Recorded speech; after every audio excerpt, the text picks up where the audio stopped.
Hazel Carter was a 28-year-old civilian IT contractor at Forward Operating Base Riverbend in Afghanistan, earning 3 times her stateside salary while maintaining servers and troubleshooting networks. With a master's degree in computer science and 5 years of experience as a cybersecurity specialist, she'd taken the job for the money and the promise of adventure. What she found instead was months of routine work, the kind of technical maintenance that kept a modern military base functioning but never made headlines. The Marines tolerated her presence with polite indifference, treating her like useful furniture, necessary but not someone they needed to think about or engage with beyond basic pleasantries. She was tall and athletic, standing 5'9", with shoulder-length auburn hair that she usually kept in a practical ponytail, and green eyes that held an intensity most people didn't notice behind her wire-rimmed glasses. She had grown up on a ranch in the sprawling flatlands of Texas, where her father had taught her to shoot before she could properly ride a bike. Those were formative years, spent tracking deer through mesquite thickets and learning to read the land, to notice the small details that separated success from failure. But that felt like ancient history now, a childhood that belonged to someone else.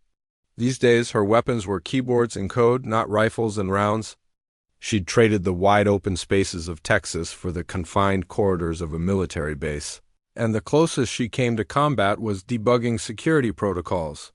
The base housed about 200 Marines and support personnel, positioned strategically, interdict enemy supply lines, and provide forward reconnaissance for larger operations throughout the region.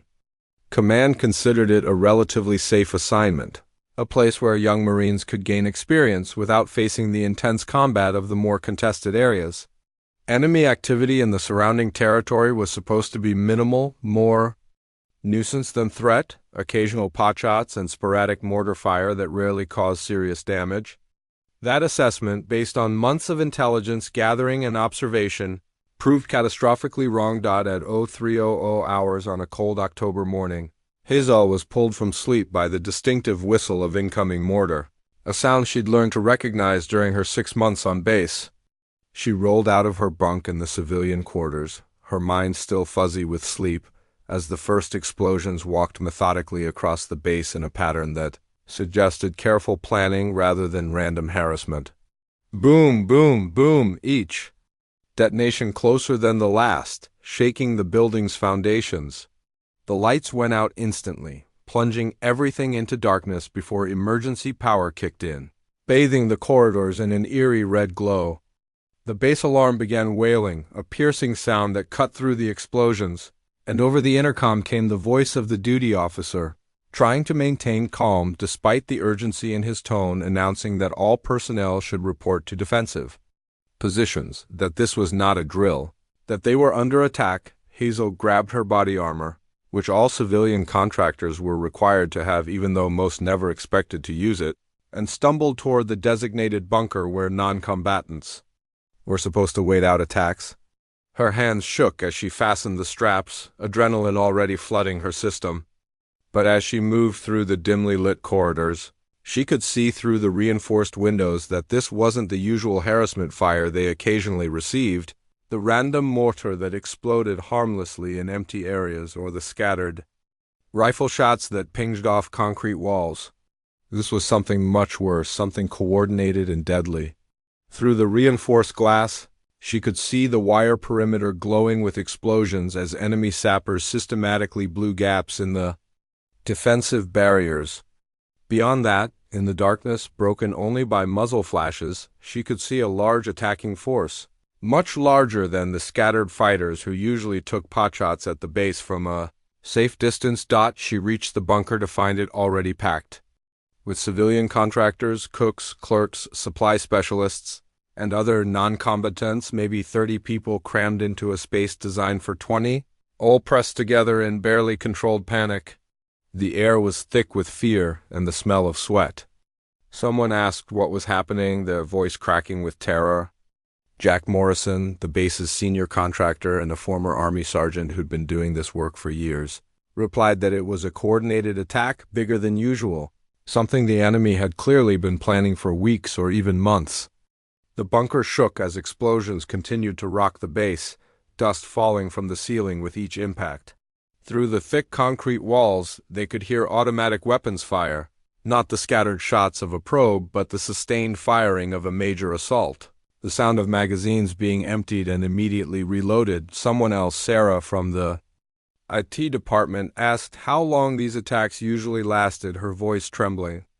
Morrison's weathered face was grim as he explained that this wasn't usual, that this sounded like the enemy was trying to overrun the base entirely, to kill everyone inside and claim it as a propaganda victory. As if to confirm his words, the intercom crackled again with a new message, ordering all off-duty personnel to defensive positions while all civilian contractors were to remain in designated safe areas. This was a priority alert, the kind that suggested the situation was deteriorating rapidly. They waited in tense silence, listening to the sounds of battle drawing closer, the gunfire becoming louder and more intense with each passing minute. 20 minutes into the attack, a Marine corporal burst into the bunker, his uniform torn and bloody, his face streaked with dirt and what might have been someone else's blood. He announced breathlessly that they needed to move, that the enemy had breached the outer perimeter and was inside the base, moving between buildings and hunting for targets. Morrison demanded to know where they should go, where would be safe. The corporal said to try for the command bunker if they could make it, but warned that they'd lost control of the eastern sector, that enemy fighters were everywhere, that the defensive lines had collapsed faster than anyone anticipated. Through the bunker's small window, Hazel could see flames rising from several buildings, thick black smoke billowing into the night sky. Tracer rounds streaked through the darkness like deadly fireworks, creating strange patterns of light. And moving between the buildings, silhouettes that definitely weren't Marines. She could see figures with AK-47s hunting for victims. Morrison tried to take charge, his military training kicking in despite years away from active duty. He announced that everyone needed to get to the command bunker, that they should stay together, stay low, and follow his lead. They opened the bunker door, and immediately the sounds of battle crashed over them like a physical wave, no longer muffled by concrete walls. The noise was overwhelming, explosions that made the ground shake, automatic gunfire from multiple directions, shouting in English and Pashto and Arabic, the roar of burning buildings, the crack of bullets passing overhead. The smell of cordite and smoke filled the air, so thick it made breathing difficult. They moved as a group, 30 unarmed civilians trying to cross an active battlefield. Staying low and moving fast, hoping their luck would hold, they made it perhaps 50 meters, halfway to relative safety, before the attack came. Enemy fighters emerged from between two buildings, at least 8 of them carrying AK-47s with practiced ease, and immediately opened fire on the exposed group of contractors. The night exploded with muzzle flashes and the crack of bullets passing overhead and through the group. Morrison shouted for everyone to get down, but it was too late for many of them.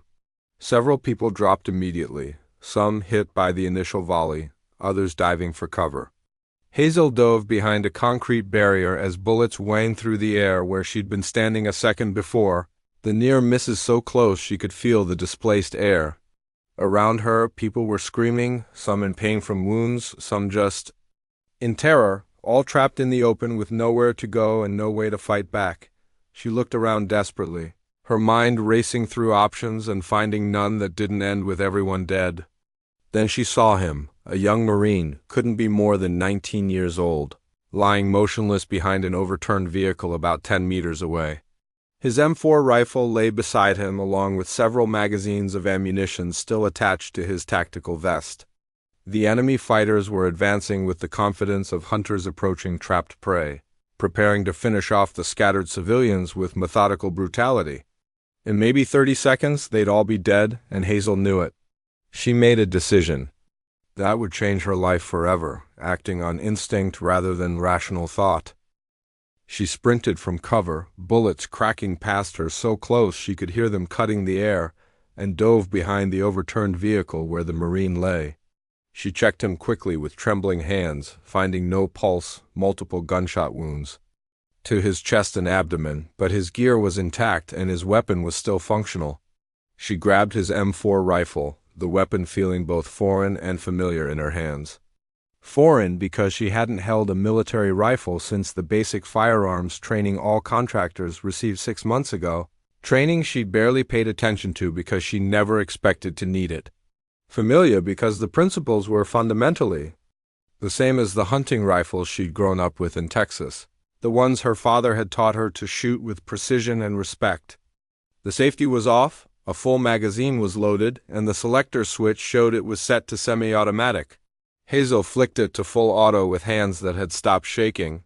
Adrenaline providing a strange clarity, the enemy fighters were maybe 20 meters away, walking toward the scattered civilians with casual confidence, talking among themselves in a language she didn't understand, not expecting any resistance from a bunch of contractors and clerks who weren't supposed to fight back.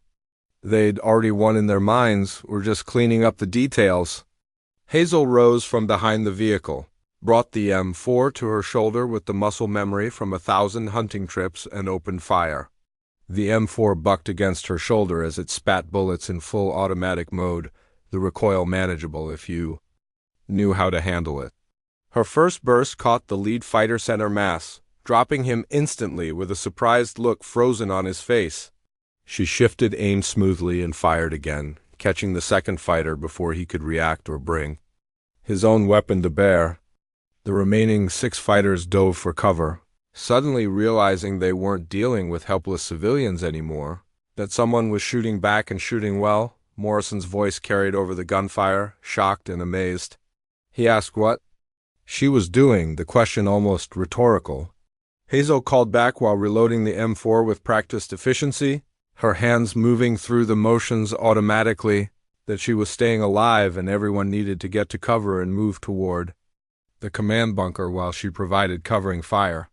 She didn't wait for a response or acknowledgement. The enemy fighters were regrouping, trying to flank her position, to come at her from multiple directions and overwhelm her with superior numbers. Hazel shifted to a better firing position and waited for them to show themselves, controlling her, breathing like her father had taught her, waiting for the shot. Their movement behind a shipping container. She fired a controlled burst, sparks flying from the metal as her bullets punched through and found their target on the other side. A scream indicated she'd hit something vital. The civilians were moving. Now, no longer frozen in terror, scattered but heading in the general direction of the command bunker.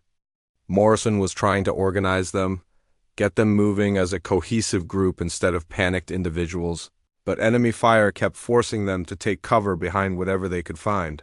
Hazel realized she needed to be more aggressive, to draw the enemy's attention fully onto herself and away from the fleeing civilians. She grabbed the dead Marine's remaining magazines, 4 of them with 30 rounds each, 120 rounds total, and began moving forward. Not retreating to safety, not holding a defensive position, but advancing directly toward the enemy fighters who were trying to kill the people she'd been working alongside for 6 months.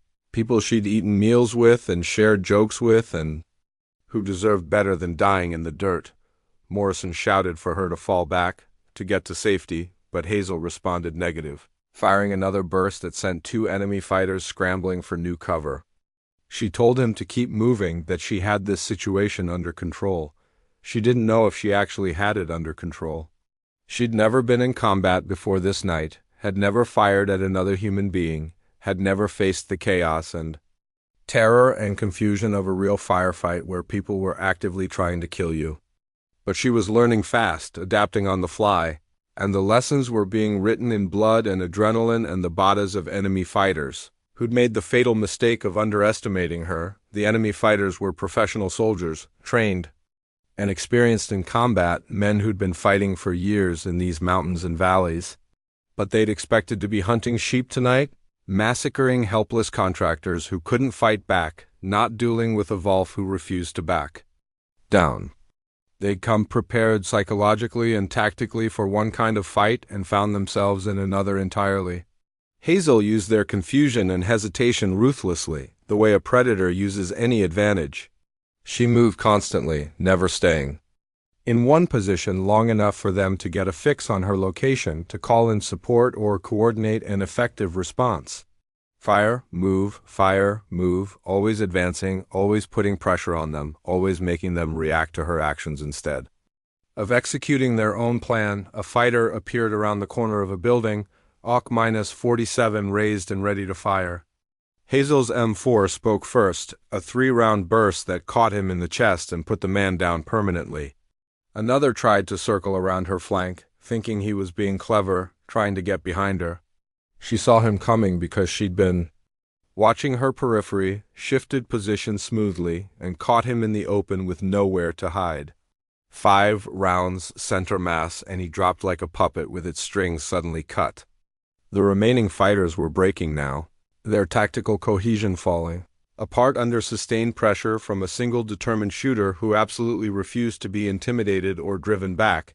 Hazel reloaded again, her hands steady despite the chaos erupting around her, despite the knowledge that she was killing people, despite everything.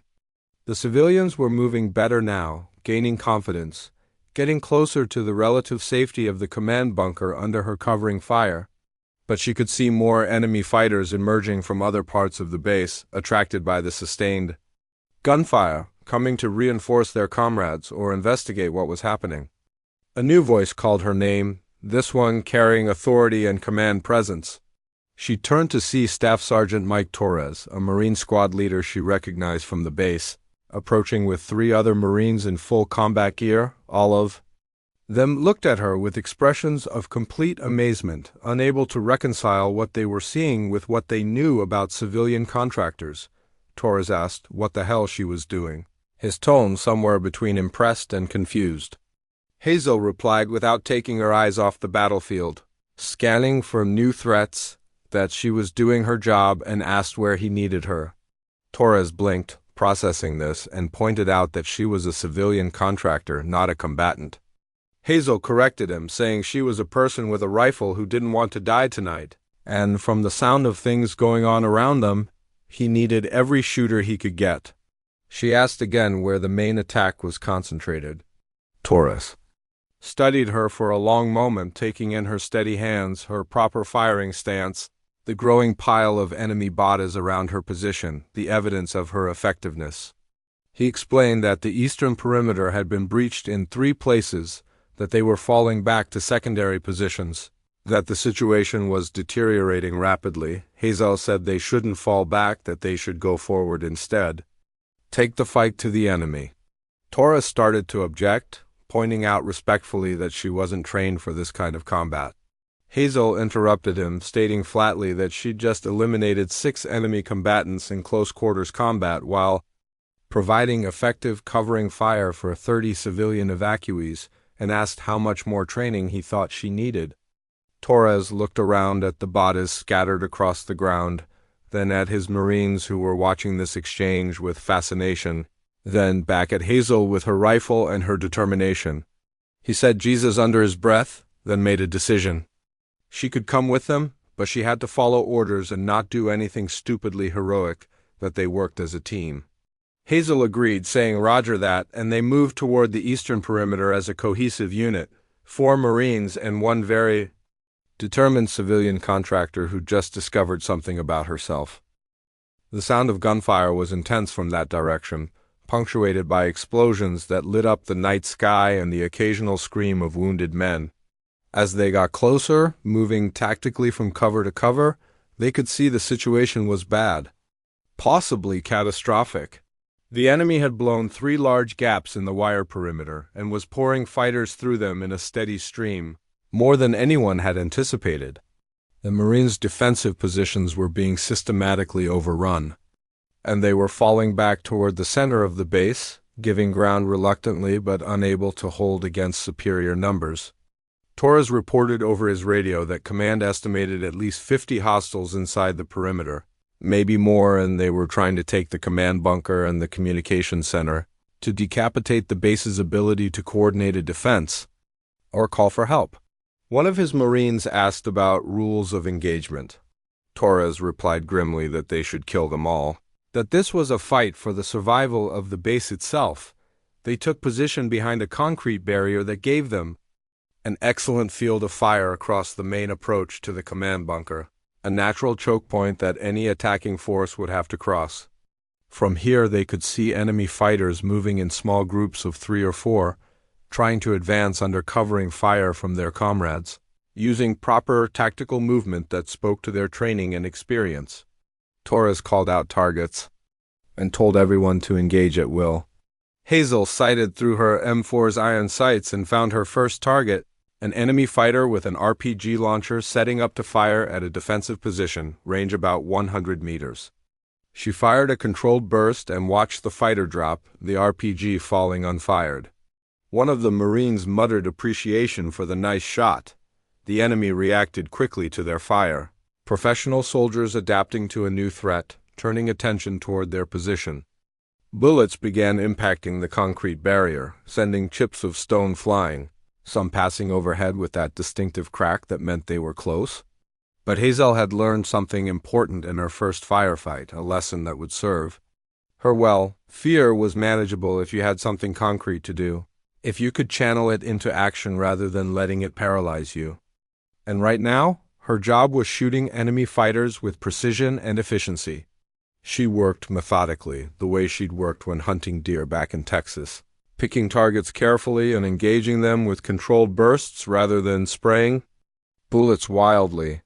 The M4 was getting hot from sustained fire, the barrel temperature climbing, but it didn't jam or fail. Every time she squeezed the trigger with proper technique, an enemy fighter went down and stayed down. Torres called over the sustained gunfire that she was burning through ammunition pretty fast. Hazel checked her remaining magazines quickly, finding only 2 left, and said she'd make them count.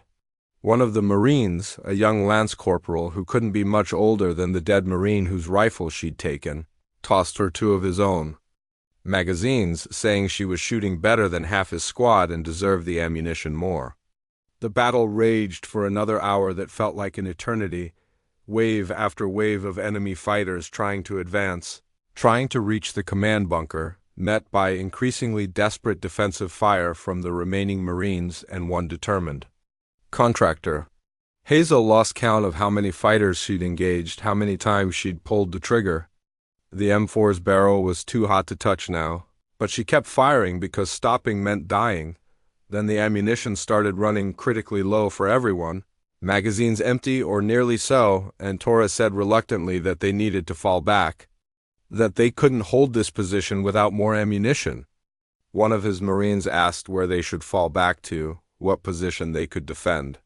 Torres said the command bunker, that they'd make their final stand there, sell their lives as expensively as possible. Hazel said no quietly but firmly. Torres asked what she meant. She repeated it more forcefully. No, they don't fall back. Torres stared at her like she'd lost her mind. Hazel explained her thinking. They'd been reacting to the enemy all night, responding to the enemy's actions, playing defense. What if they didn't? What if they went on the offensive instead, took the fight directly to the enemy? Torres asked what she was suggesting, his tactical mind already working through the implications.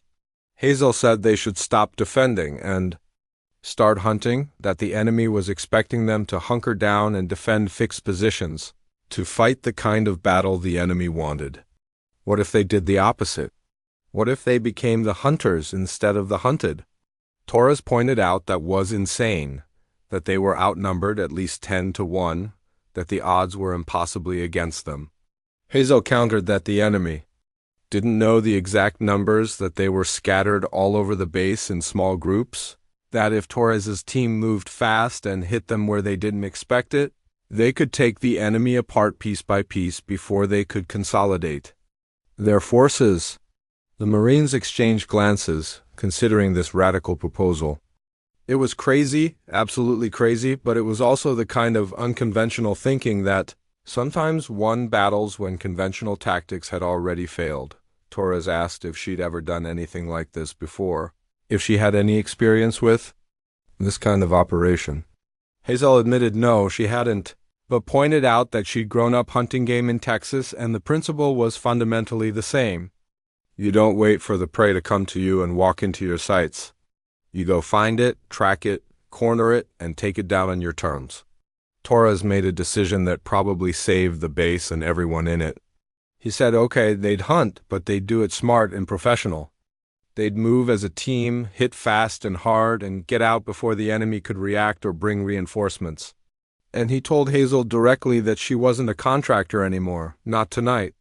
Tonight she was a Marine, and he expected her to act like 1. They spent the next 3 hours moving through the base like ghosts in the darkness, hunting enemy fighters with ruthless efficiency. Hazel proved to be a natural at small unit tactics, her instincts honed by years of tracking game through the Texas wilderness translating perfectly to tracking human prey in this urban environment. She could read the signs, fresh footprints. In dust, the direction of disturbed equipment, the way shadows fell and where someone might hide. They would identify a group of enemy fighters, approach from an unexpected direction using the base's layout to their advantage, hit them with overwhelming firepower before they knew what was happening, and then disappear into the maze of buildings before reinforcements could arrive. Hit and run, strike and fade, always moving, always hunting, always keeping the enemy off balance. Hazel's M4 spoke with deadly accuracy throughout the night. Every shot placed with the precision she'd learned shooting deer at long range, but adapted brilliantly for the close-quarters combat of urban warfare. She didn't spray bullets wildly and hope something hit. She aimed carefully, fired controlled bursts, and watched targets drop with grim satisfaction. By dawn, as the sky began to lighten in the east, the mathematics of the battle had shifted dramatically. What had started as 50 attackers against 200 defenders, with the attackers having the initiative and momentum, had become something closer to an even fight as Hazel and Torres's team systematically eliminated enemy fighters throughout the base, reducing their numbers and destroying their morale. Torres reported over his radio that they counted 23 enemy killed in action in their sector. Alone, that remaining hostiles appeared to be falling back toward the perimeter, their attack broken. Command acknowledged and said outstanding work, then asked about their ammunition status. Torres looked around at his team, all of them running on empty magazines nearly depleted. Hazel was down to her last magazine with maybe 10 rounds left. Torres replied that they were low but manageable, that they could hold. Command said reinforcements were inbound, estimated 15 minutes out, and asked if they could hold until then. Torres said they'd hold, his voice carrying absolute conviction.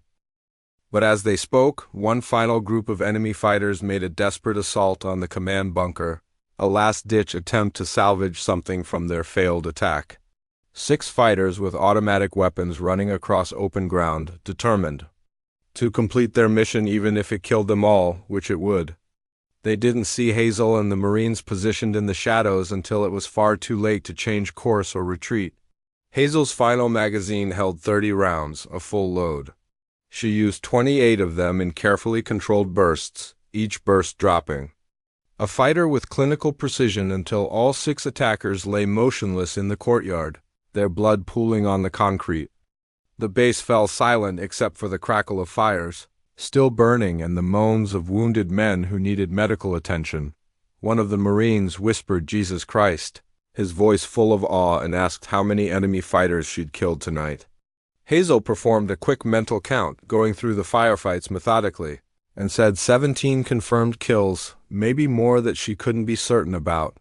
Torres stared at her with an expression somewhere between respect and disbelief, saying that she'd killed 17 enemy fighters in one night, a tally that some Marines didn't achieve in entire deployments. Hazel corrected him, saying they'd killed them, that this was teamwork and everyone had contributed. Torres shook his head firmly, saying no, that while they'd helped, she had been something else entirely out there, something he'd never seen. Before, in all his years of combat, the reinforcements arrived right on schedule, a full company of Marines with helicopter air support circling overhead. By full daylight, with the sun rising over the mountains, the base was secure. The remaining enemy fighters were either dead or had fled back into the wilderness, their attack completely broken. The after-action reports, compiled meticulously over the following days, would show that 53 enemy fighters had attacked the base in a coordinated assault. 39 were killed in the fighting, and the rest escaped wounded. Of the casualties inflicted by the defending force, Hazel Carter, civilian IT contractor whose official job was maintaining computer networks, was personally credited with 17 confirmed kills, more than any other individual defender, but the raw numbers didn't capture what had really happened that night. The transformation of an ordinary person into a warrior when circumstances demanded it. Later that morning, as the base was being secured and casualties were being treated by medics, Colonel James Harrison, the base commander, found Hazel sitting alone in a quiet corner, methodically cleaning the M4 rifle that had become an extension of herself over the past 6 hours. He approached carefully, not wanting to startle someone who might still be running on adrenaline. He said he wanted to speak with her, that he'd read the preliminary reports and they made for very interesting reading.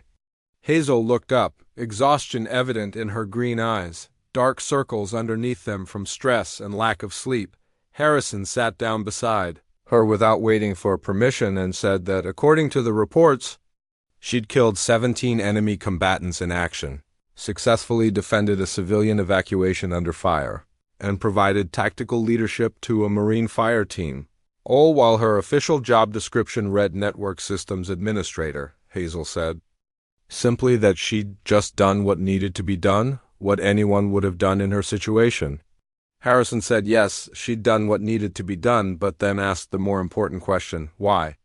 She was a civilian contractor who could have stayed in the bunker where it was relatively safe, could have let the Marines handle the fighting since that was their job. No one would have blamed her for staying hidden, for protecting herself instead. Of others, Hazel thought about that question seriously for a long moment before answering. She said that 6 months ago, when she'd first arrived at this base, she was just someone who fixed computers and maintained networks, someone invisible to the warriors around her.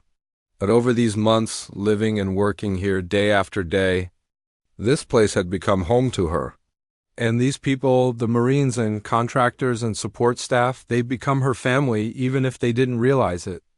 She said that when someone attacks your home and threatens your family, you don't hide in a bunker hoping someone else will save you. You fight with everything you have because that's what family does for each other.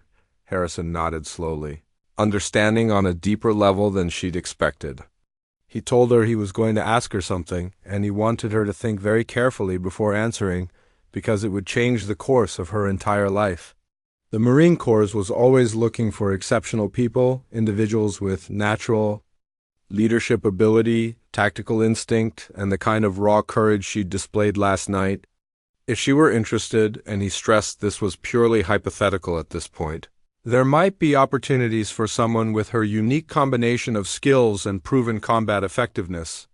Hazel looked down at the M4 in her hands, the weapon she'd used to kill 17 people, then at the base around them still showing signs of the battle, then at the Marines moving purposefully about their duties with the confidence of professionals.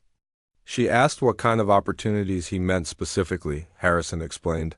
Officer Candidate School, an accelerated program for candidates with exceptional qualifications, followed by a commission as a second lieutenant, a chance to turn what she'd discovered about herself last night into a career serving her country in uniform. Hazel considered this, thinking through the implications. She said she'd have to give up her civilian job that paid 3 times a military salary. Harrison confirmed yes, she would. She said she'd have to start over from the beginning, learn military protocols and customs, prove herself all over again in a completely different environment. Harrison confirmed yes, that would be required. She said she'd probably face skepticism and questions about whether a former contractor could really become a Marine officer, whether she could lead Marines who might resent taking orders from someone who hadn't come up through traditional channels. Harrison said almost certainly that the path wouldn't be easy, but nothing worthwhile ever was. Hazel was quiet for a long moment, weighing her options, thinking about who she'd been versus who she'd become in the span of one night. Then she smiled genuinely, and for the first time since the attack began, Harrison saw glimpses of the person she'd been before she'd become a warrior. She asked simply where she should sign to begin the process. 3 months later, second lieutenant. Hazel Carter stood at rigid attention in her dress blues uniform, having completed an accelerated officer candidate school program. specifically designed for candidates with exceptional qualifications and proven leadership under fire. The Commandant of the Marine Corps himself had come to personally pin on her gold bars, having read the detailed reports from Fob Riverbend with great interest and wanting to meet this remarkable individual.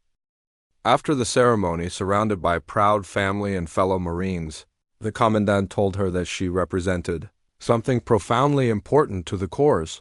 She represented the fundamental idea that Marines aren't born with some innate quality that separates them from others. They're made, forged in moments of crisis when ordinary people are called upon to do extraordinary things and rise to meet that challenge. Hazel started to deflect, saying she was just doing what Marines do, but the Commandant interrupted her. He said exactly, she was doing what Marines do, seeing a threat to fellow Americans and eliminating that threat with skill, courage, and natural leadership. That's what Marines do at their core.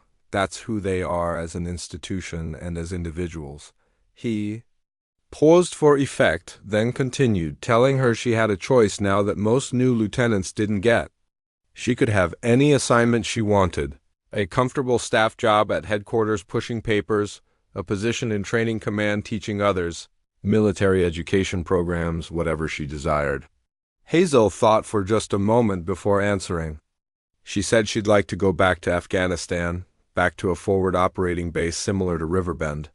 She explained that there were Marines out there doing the hard and dangerous work every single day, and she wanted to be with them, leading them, sharing the risks they faced. The Commandant smiled, having hoped she might say exactly that. He said very well, she'd be given command of a rifle platoon, then asked if she thought she could handle that responsibility. Hazel thought about that night at FOB Riverbend, about the M4 rifle that had felt so natural in her hands once she'd picked it up, about the moment when a civilian contractor had become something more than anyone expected. She told him honestly that she was ready to find out, that she'd do her absolute best. 6 months later, First Lieutenant Hazel Carter was back in Afghanistan leading a rifle platoon of 40 Marines in active combat operations against enemy forces.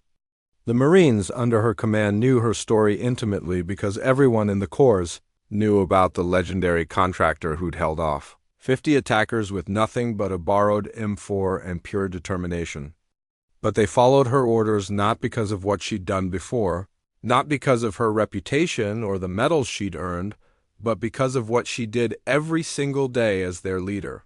She led from the front instead of the rear, shared every risk her Marines faced instead of staying safe, and brought her people home alive at the end of each mission. That was what mattered to them. Not past glory, but present competence and genuine care for their welfare. One evening, as they were returning from a long patrol through hostile territory, her radio operator, Corporal Davis, asked her a question that had been bothering him for weeks. He asked permission to speak freely, which she granted, then asked if during that famous night at Riverbend when she'd grabbed that rifle and started fighting, had she been scared? Hazel considered the question seriously, not giving him a pat answer but being genuinely honest. She admitted she'd been terrified, more scared than she'd ever been in her entire life. Scared in ways she hadn't known were possible, Davis asked. The obvious follow-up, if she was that terrified, why did she do it? Why not stay hidden like everyone expected? Hazel looked at the Marines around her, young men and women who'd volunteered to serve their country in wartime, who trusted her completely to lead them through dangerous situations, who deserved better than a leader who chose personal safety over their welfare. She told Davis that fear is just a feeling, just biochemical reactions in your brain and body. It doesn't get to make your decisions for you unless you let it. And when she'd looked around that night and seen people she cared about in mortal danger, people who would die without help, the decision had made itself. Fear didn't matter compared to that. Davis nodded thoughtfully, filing that answer away for future reference, understanding on a deeper level what kind of officer he was serving under. As they approached their base in the fading light, Hazel reflected on the incredible journey that had brought her to this point in her life. A year ago, she'd been a civilian contractor fixing computers and maintaining networks, essentially invisible to the warriors around her, just another support person keeping the machinery running. Now she was one of those warriors herself, leading Marines in combat operations, responsible for lives and missions that genuinely mattered. The transformation hadn't been easy or simple. Officer candidate school had pushed her to physical and mental limits she hadn't known she possessed, breaking her down and building her back up as a Marine officer. Learning to lead Marines, men and women who'd volunteered to serve and who deserved the absolute best leadership she could provide, had been the hardest thing she'd ever attempted, but it had also been the most rewarding experience of her life. Because she'd learned something profound that night at FOB Riverbend, something that had changed her fundamental understanding of herself forever. Courage wasn't the absence of fear like she'd always thought. It was acting in spite of fear, moving forward when everything in you wanted to run away. It was standing up when it would be so much easier and safer to stay down. It was grabbing a rifle and fighting when hiding would have been the rational choice. And sometimes it was discovering that the warrior you needed to be had been inside you all along, just waiting patiently for the right moment to emerge and show the world what you were truly capable of becoming years later, when young Marines would ask Lieutenant Carter about leadership, about finding courage under fire, about what it truly meant to be a warrior. She would tell them the simple truth she'd learned. You don't become brave by wanting to be brave or by taking classes on courage. You become brave by doing what needs to be done when people you care about are in danger, when the cost of inaction is too high to accept. The rifle doesn't make you a warrior through some kind of magic. Your willingness to use it to protect others, to stand between them and harm, that's what makes you a warrior. And in the quiet moments before sleep, when the weight of command and responsibility pressed heavy on her shoulders like a physical burden, Hazel would remember that October night when absolutely everything changed, when a computer contractor grabbed an M4 and held the line, when fear became fuel and duty became destiny, when she discovered who she really was beneath the surface,